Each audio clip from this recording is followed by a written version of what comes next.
Salut à toutes et à tous, très heureux de vous retrouver dans Vidéo Club aujourd'hui pour une nouvelle critique, la critique de 28 ans plus tard, Le Temple des Morts. Donc, suite de 28 ans plus tard, sorti l'année dernière par Danny Boyle, donc au cours de l'année 2025, un film qu'on avait quand même relativement apprécié. Alors, qu'en est-il de cette suite directe?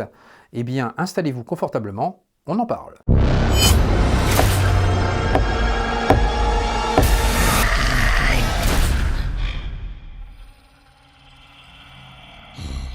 Donc cette critique se fera sans spoiler majeur, je tiens à vous le préciser. Voilà, vous aurez quelques petites indications ici et là, mais rien de bien méchant, ce sera sans spoiler, comme ça vous donnera peut-être l'envie ou non d'aller voir le film. Donc 28 ans plus tard, Le Temple des Morts, réalisé par Nia DaCosta. Alors si je vous écluse ce que Nia DaCosta a réalisé jusqu'à présent, vous allez peut-être partir en courant. Elle a réalisé entre autres le remake de Candyman, bon, qui était pas fameux, mais qui n'était pas non plus horrible. Et surtout, elle a réalisé un film atroce qui était The Marvel.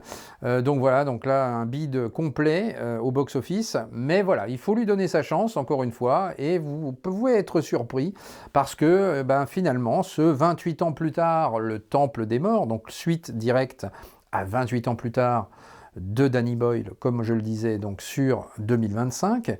La suite est arrivée assez rapidement. En fait, c'est un film, c'est une trilogie. En fait, il va y avoir de nouveau un troisième volet. Soyez prévenus également, parce que la fin, du coup, est un petit peu abrupte. Mais voilà, il y aura donc un troisième volet à cette saga des 28 ans. Voilà, après évidemment 28 jours plus tard et 28 semaines plus tard, voilà, qui étaient tous deux excellents, avec notamment Cillian Murphy dans le premier volet. Donc voilà, en l'occurrence, sur ce 28 ans plus tard, Temple des Morts, donc vous allez avoir un casting assez intéressant, puisqu'on va retrouver l'excellentissime Ralph Fiennes et Jack O'Connell, qui va jouer l'antagoniste. Vous êtes le malin? Le malin? Vous parlez de Satan? Oui. Donc Jack O'Connell interprétera effectivement le leader d'une secte, la secte des Jimmies, donc Sir Lord Jimmy Crystal en l'occurrence. Et ce personnage est inspiré d'un vrai personnage public en Angleterre, Jimmy Savile, voilà, qui avait plusieurs casquettes, dont la casquette de footballeur, de catcheur, de DJ aussi, voilà, et surtout de délinquant sexuel notoire également. Voilà, bon, il est mort depuis, mais voilà, si vous allez voir effectivement des photos de Jimmy Savile, vous verrez sa crinière blonde, d'où effectivement, voilà, le dogme des cheveux blonds sur cette secte des Jimmies, avec donc ce personnage interprété par Chris O'Donnell, Sir Lord Jimmy Crystal. Et donc c'est sept apôtres, si on peut dire ça comme ça, voilà, qui arborderont tous une perruque blonde, voilà, pour adhérer à la secte, entre guillemets. Donc, il y aura évidemment des thématiques dans ce film, les thématiques qui vont être la religion, l'endoctrinement également. On va effectivement aborder toutes ces thématiques-là dans le film. Alors, il ne faut pas s'attendre à ce qu'il y ait énormément de scènes d'action ou de scènes zombiesques, si on peut dire. Il y en a beaucoup moins que dans le premier. Donc ça peut en déstabiliser certains par rapport au registre du film. Mais en même temps, on va aborder beaucoup plus de choses différentes. Et pour le coup, je trouve que c'est assez bien amené la plupart du temps. On aura effectivement une réflexion sur la nature humaine, la manière dont la société peut se décomposer sous pression. Il y a pas mal de choses comme ça qui sont abordées dans le film et qui sont bien amenées. Donc un peu moins d'action, un peu plus de psychologie quelque part.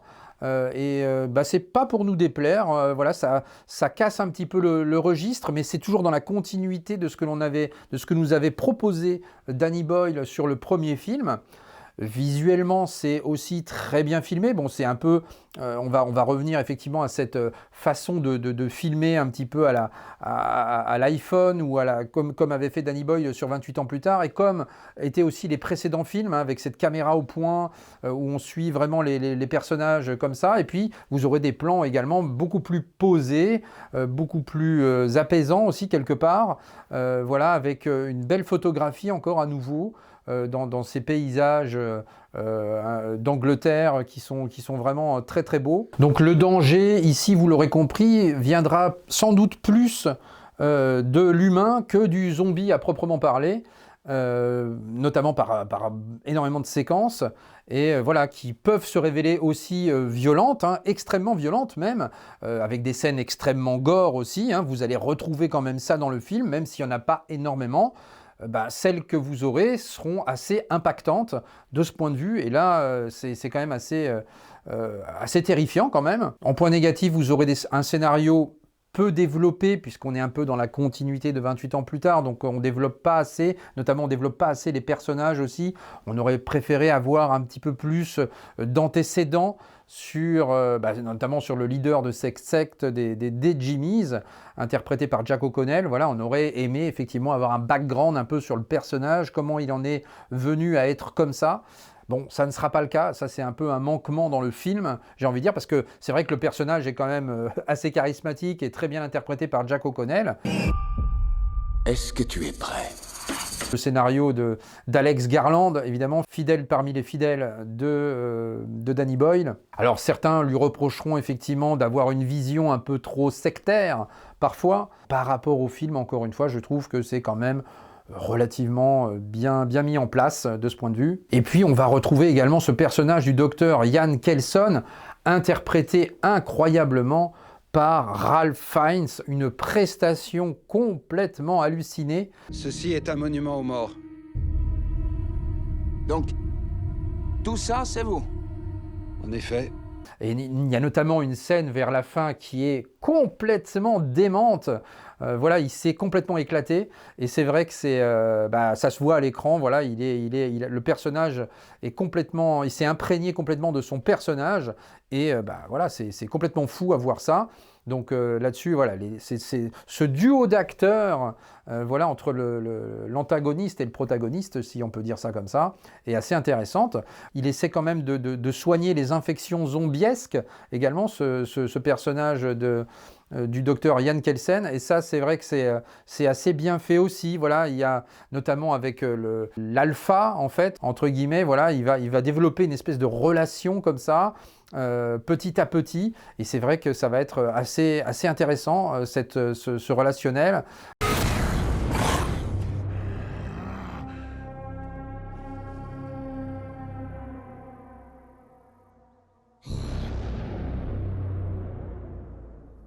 Et puis aussi cette prestation aussi finalement de cet acteur qui joue le personnage de Samson dans le film. Donc c'est un type gigantesque, le rôle de l'alpha, du zombie alpha, qui est interprété par Shea Lewis Parry.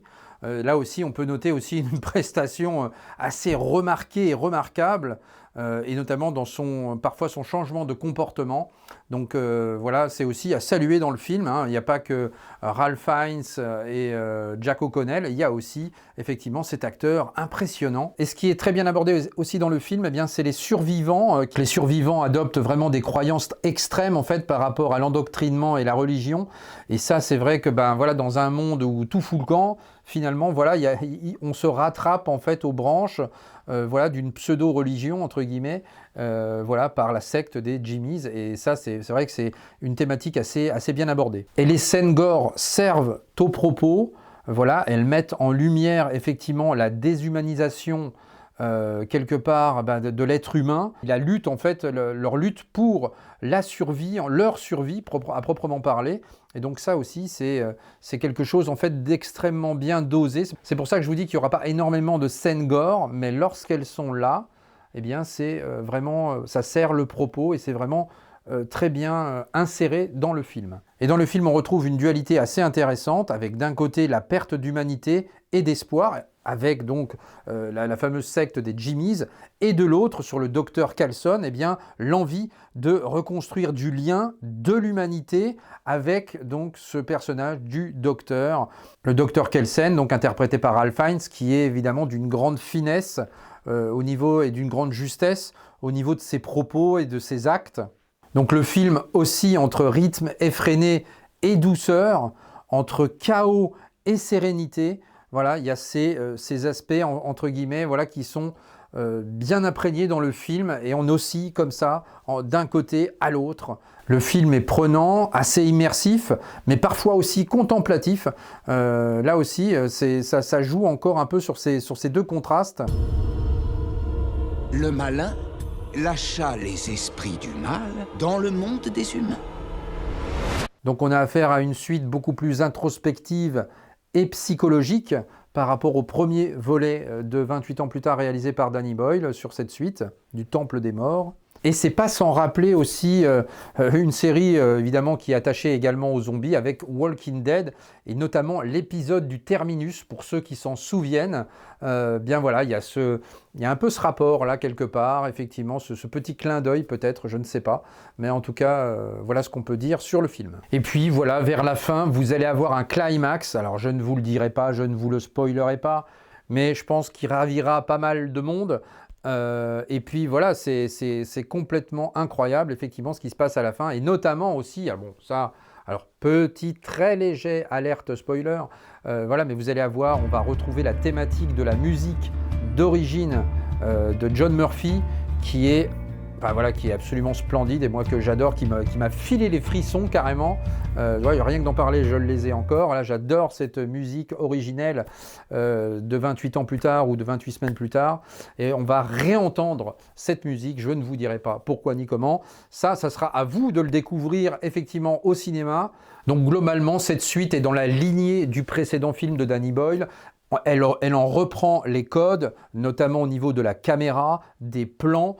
Voilà, et puis on va retrouver les personnages que l'on a déjà initiés dans ce premier volet de 28 ans plus tard, et donc ce Temple des Morts, effectivement, est dans cette lignée, voilà, avec effectivement un développement beaucoup moins gore, mais on va rentrer effectivement un peu plus dans le vif, notamment au niveau de l'aspect humain, voilà, et il y aura des scènes effectivement tout de même assez choquantes, assez émouvantes dans le film.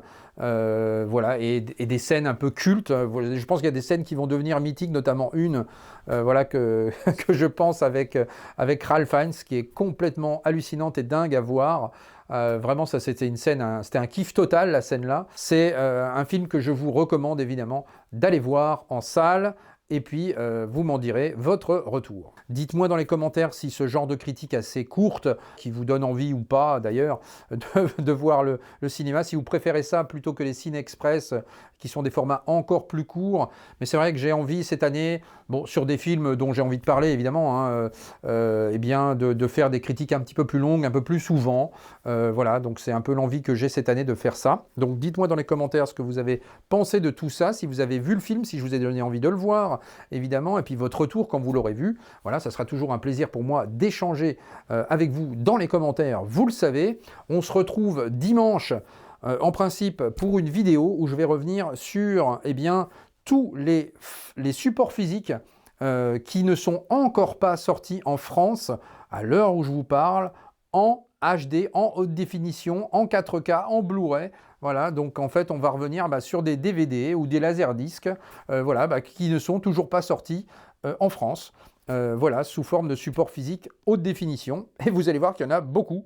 Donc voilà, ça donnera un petit peu envie aux éditeurs aussi d'aller peut-être piocher quelques petits films par-ci par-là et de pouvoir nous les proposer en 2026. Sait-on jamais, nous croisons les doigts. Voilà, merci de m'avoir suivi, le petit pouce qui fait plaisir, l'abonnement si ce n'est pas déjà fait, et on se retrouve très vite pour la suite donc des opérations et notamment dimanche. Ciao!